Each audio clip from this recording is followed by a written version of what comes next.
fois un circuit suivant, un circuit à courant alternatif. On a deux sources, une source de courant, une source de tension et on a trois mailles. On va utiliser la méthode des courants de mailles. On va choisir arbitrairement le sens des courants. On peut choisir le sens des aiguilles d'une montre ou le sens opposé. Donc à partir de là, si on choisit le courant I1 dans cette maille, on l'appellera I1, ça on l'appellera I2, et ici on l'appellera I3. Une fois qu'on a choisi le sens des courants, les chutes de tension, on les déduit. Les chutes de tension, ils sont opposés au sens du courant, parce que le courant circule du plus haut potentiel au plus bas potentiel. Donc ici, la chute de tension, elle est dans ce sens, et la chute de tension ici, elle est dans ce sens. La source, le plus haut potentiel, il est là. De même qu'ici, la chute de tension, elle est dans ce sens. La chute de tension ici, elle est dans ce sens. Ici, dans cette inductance, elle est dans ce sens. Dans cette maille, bien sûr, la chute de tension est de ce sens. Et ici, elle est dans ce sens. Donc, on écrit les équations de la première maille, la seconde et la troisième. La première, elle est très simple. I1, c'est égal au courant ici. Donc, on a déjà calculé I1. Dans cette maille, la somme vectorielle des chutes de tension et des sources doit être égale à 0. Donc, on a, je vais l'appeler donc 0, puisqu'il n'y a pas de source. 0, c'est égal à 8 plus J10 moins J2 multiplié par I2 et moins J2 I3. Puisqu'on a moins, ça devient plus. De même que cette maille, on aura, puisque si on écrit les équations à partir dans ce sens, ou bien dans ce sens, on peut les écrire à partir de ce point et on revient à ce point. On peut les écrire d'ici en partant dans ce sens et en revenant à ce point, ou bien dans le sens contraire. Le résultat est pareil.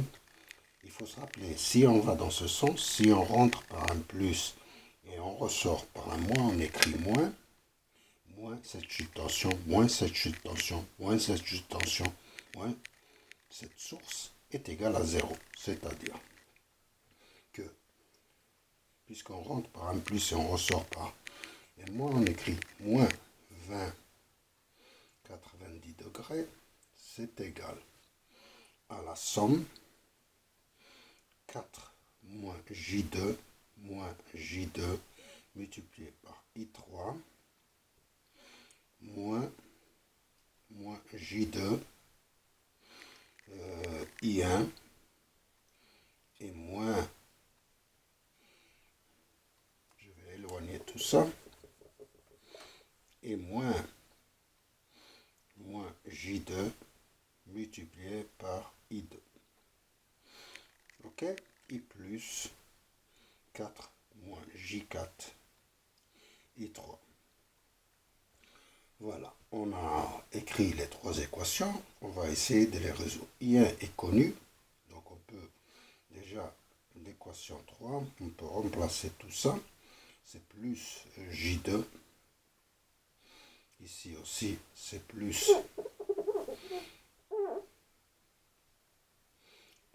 J2 I2, et ici on a plus J2, I1 c'est 5 multiplié par 5, 0. Ok, ça fait 10. 0. J c'est plus 90, donc on met plus 90 ici. Voilà. Cette partie qui part dans ce sens, ça va devenir moins 20, 90, c'est ça, moins 10, 90 degrés. Donc ça, on élimine parce qu'il est parti dans l'autre sens. Voilà. Et il nous reste plus J2I2 et plus 4 moins J4I3. Donc on peut écrire ça moins 30, 90 degrés, ou bien ce moins c'est 180 ou bien moins 180, donc c'est moins 90, et ici ça devient plus, donc on aura plus J2, I2 et plus 4 moins J4, I3. On a deux équations, on a celle-là et celle-là à résoudre. On a deux équations à deux inconnus et on va essayer de les résoudre. Alors je vais écrire ces équations ici dans cette... Voilà, on va réécrire les équations. Donc comme je l'ai dit, comment je reprends les équations.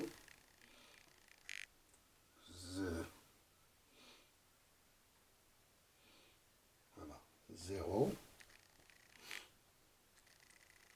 z égal à 8 plus J8 I2. Voilà, c'est ça. Enfin, je repars.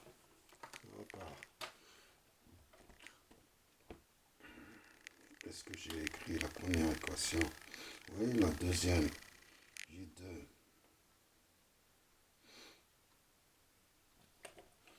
On va reprendre ces équations. Quelque chose qui ne va pas, donc cette équation c'est 0. 8 I2 moins 2. Il y a encore plus J10 ou bien moins J10 et 1. Ça, on l'a oublié, donc il faut rectifier ça.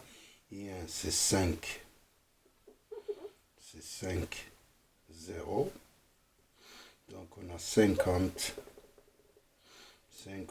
0. Ça va de l'autre côté, ça devient plus J 50, 0. Donc on supprime ça. Donc ça devient 50, 90 degrés. Voilà, maintenant on réécrit ces équations. On les a réécrits, donc on a 50, 90 degrés, c'est égal à 8 plus J8 I2 plus J2 I3. Et la deuxième équation qu'on avait, c'est 30 moins 90 degrés, c'est égal à J2 I2 plus 4 moins J4 I3. Et à partir de là, on résout ce système d'équations, c'est-à-dire que I2 c'est égal par la méthode des déterminants, D1 sur D, et I3 c'est D2 sur D. Alors D c'est le déterminant, on l'écrit à la forme polaire, c'est 11,3, c'est-à-dire la racine carrée de 8 au carré plus 8 au carré, ça va être 11, 3, 14. L'argument c'est 45 degrés. Ici on aura 2 et 90 degrés. Ici on a 2 et 90 degrés. Et ici on a racine de 4 au carré plus 4 au carré, c'est 5,6. 57 et moins 45 degrés. Donc on aura D, c'est 100 multiplié par ça, moins 100 multiplié par ça. Donc au fait, c'est 64, 45 moins 45, c'est 0 degré, moins 4, 90, plus 90, c'est 180. Et là, on a 64. Cosinus de 180, c'est moins 1, moins, ça fait plus 4. Donc c'est 68. On écrit D. D, c'est égal à 68. Maintenant, on calcule D1. D1, donc on passe D1. D1, on remplace cette partie par ses coefficients. C'est 50, 90. Et ici, c'est 30 moins 90 degrés. Donc, en fait, D1, c'est ça multiplié par ça, moins ça, par ça. Donc, ça fait 282,85. 90 moins 45, c'est 45. Et ça plus ça, c'est 0. Et moins 60. Donc, on aura 282 par cosinus 45, c'est 200, plus J200, moins 60, donc c'est 140, plus J200, en forme polaire, c'est 244,13 et 55 degrés. Donc on écrit D1, c'est 244,13, 55 degrés. On passe au calcul de D2. D2, ça va être 8 plus J8 et ici plus J2. Et ça, c'est 50, 90 et 30 moins 90 degrés. Donc D2, on le calcule, c'est ça multiplié par ça, ça c'est 11,314 argument 45, 11,314, 45 degrés, donc c'est ça multiplié par ça, ça fait 339,42 moins 45 degrés et moins 100 ou bien moins J100, 90 degrés, ça c'est moins 180 degrés, donc c'est moins 90. Voilà. Et c'est bien ça. 10 plus 90, voilà, ça fait 0, donc c'est le 100. Donc ça nous fait, ça par cosinus, ça fait 240, moins J 240, et ça fait 100. Donc c'est 340, moins J 240, en forme polaire, ça fait 416 multiplié par 1,77 moins 35,22 degrés. Donc D2, c'est 416,177 moins 35,22 degrés. Donc d'ici, on va maintenant calculer les courants I2. I2, c'est D1 sur D. D1, c'est 244,13 55 degrés sur 68. Ça fait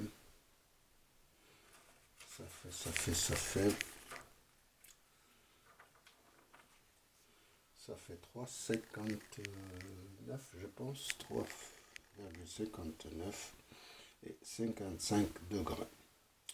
I3, ça fait D2 sur D, c'est 416,177 sur 68 et moins 35,22. Donc ça fait 6,12 et moins 35,22 degrés. En ampères. On peut tracer à peu près le diagramme vectoriel de ces courants et de ces tensions. On a I1 5, 0 degré, V c'est 20, 90, I2 c'est ça, c'est 55 degrés, ça c'est moins 35, 22, et en valeur instantanée, on les a écrits ici, et c'est tout ce que j'ai à dire, et je vous remercie.